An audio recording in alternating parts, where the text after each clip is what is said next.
The zoom tool allows us to zoom in a couple different ways. One of my favorites is double-clicking the zoom will actually expand the view so that we include all tracks that are in the session. So if our session is 30 minutes long, the zoom tool will actually accommodate for that and it'll zoom all the way out. So if I'm zoomed too far in, it will, with a double click, 1, 2, shoot me back out so I can see all tracks. Now there are a couple modes in zoom. One of those is the normal zoom. In the normal zoom, when we select this tool, we zoom in by clicking, and then if we want to zoom out, we hold Option on our keyboard and it zooms back out.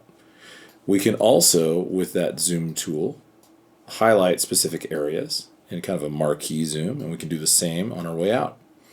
So if we wanted to specifically see something over here, we could highlight those areas.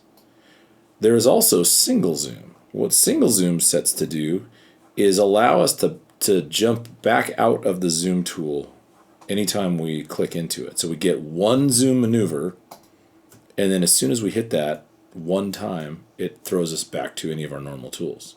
Now again, one of my favorites, of course, is the 1, 2, and we're off to the races.